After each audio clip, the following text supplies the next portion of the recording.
Here we're going to create a bit of a jigsaw puzzle effect with this photograph. We're going to split it up into 4 sections, so it looks like 4 different photographs that have been joined together to make one image.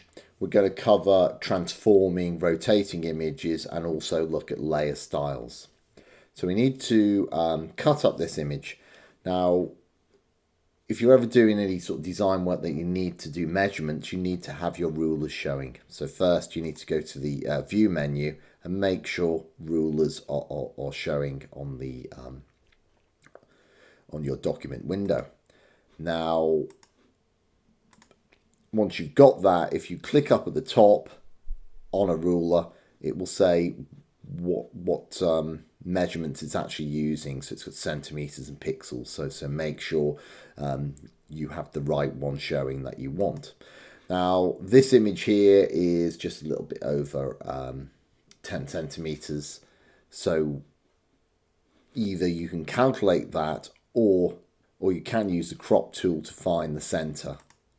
You can actually get it to show grid, or you can just leave it as it is. But basically we've got grid here, and I can see up here where the center is, and I click a guide and I can drag it out and I can see it lined up there. And also I can do the same thing to do it here. Then I don't need to crop, so I just go up to the top and do it. Now I've got my 2 guides that's showing the center of this image horizontally and vertically. Now the guide sometimes may not be necessarily visible because of the lack of contrast between the background of the image. So if that's the case, you can amend these. When you're using a PC, you would go to File and Options, but if you're using an Apple Mac, you would go to the Photoshop menu, then go to Preferences, and then go to Guide, Grid, and Slices. Once you're there, it's got the guides and you can change them to something else. In my case, I'll go for red and click OK. Now we've got some red guides, a little bit more visible. Now I need to hack this up in 4, so I'm going to use the select tool. So I go to the rectangular select tool, and using the guides, I go from the top left corner and I drag out. And once I've got that, I've got my selection. Now I need to copy this, and you can use a keyboard shortcut and you can press on an Apple Mac Command J or Control J. Now if you look in your layers, you'll see you'll now have that copied, and it says layer 1. And I'm going to put top underscore left to identify it.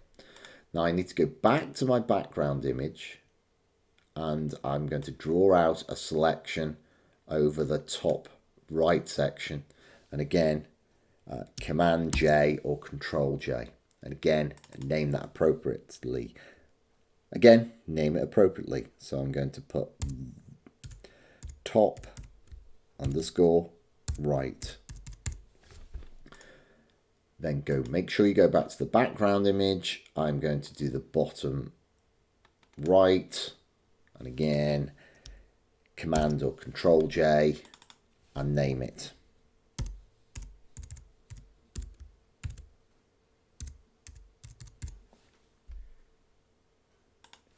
And then finally go back to the background layer again and do the last one. Drag this out, Command or Control J, and name that to bottom underscore left. Now once that's all done and all the components are there, I can either switch off my background image or delete it. In this case, I'll just switch it off. Now I need to make some space around the edge before I can turn my images around. So I need to make the canvas size bigger. So you need to go to the image menu and go to canvas size. Make sure you don't go to image size, go to canvas size. This gives me some space all the way around. So the size is this, so what I'm going to do is add about another 2 centimeters all the way around. So where it's got 10, I'll make it 12, and where it's got 6, I'll make it 8. Then I will click OK. Now I will have space all around my image to turn it around. So once I've done that, I will need to maybe change the color of the background. So I'll turn on my background layer again. Make sure I have it selected, and I'm going to go to the select menu and select all, or press Command A or Control A on a PC or Mac. Now once I've selected it all, I can fill it in. So you can go Edit, Fill, and I can go for black and click OK. Now I have a black background and it will have covered up the original image. Now these are all separate images, so I need to make sure I get the Move tool. I've got Auto Select selected, I've got Show Transform Controls, and I'm just going to turn them around slightly. So first up, I'll go for the top up here. So I select the top right, and I just hover the mouse over the top right corner and click it. You'll have a two-headed curved arrow, and I'll just turn it slightly, and then I use the Move tool to bring it in a little bit. Now I'm going to make sure I'm happy with that and either click the top on the options bar or press enter on my keyboard. Then I'm going to move on to my next object, which is here. I'll do the top left one, and again just turn that around, and when I'm happy with it, click the tick and do the other bottom sections again. I'm just turning them around, moving them around so they look like photographs that are all being put together to make one photograph. And finally I've got this, so you don't have to turn them a great deal, but just slightly. Turn that around like that. Now I'm happy with the positions, but they're all blending into each other. So what I need to do is to have some contrast. So I'm going to put a border around them as if they are a photograph, a nice white border around. So I'll just click on the top left portion. It selects the top left in the layers, and I'm going to put a layer style on it. I go to the layer menu, layer style, and I'm going to go for stroke. Stroke puts a border around. I move the panel out the way so I can see what's happening.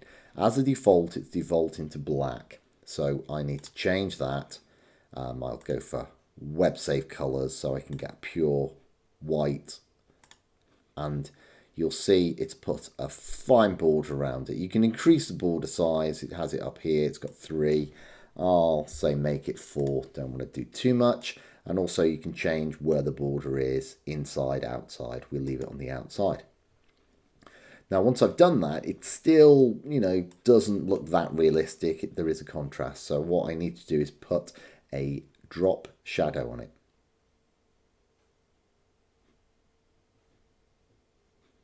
So go down to the bottom section in the styles, click it, make sure you highlight it.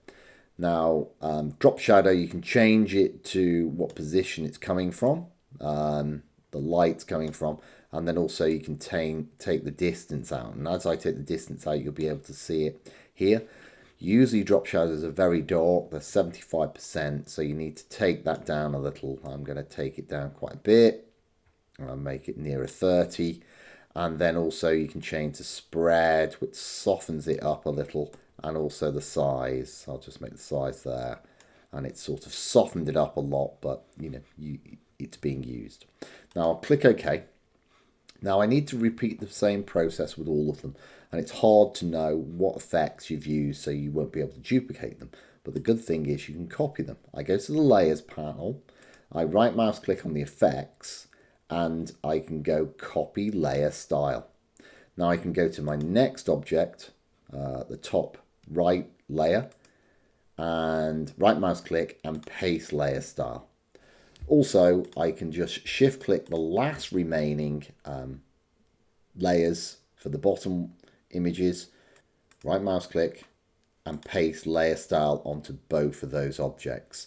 Now you'll see it'll show, and you can click on the FX buttons to bring them all in so they're not showing. That only shows what they are. If you want to amend any of these layer styles at any point, you can just double click on them and I'll bring the pop-up to sort them out. Now if we look now, you will see they have a little bit of relief on them and they look a little bit more realistic, and you can change them to suit.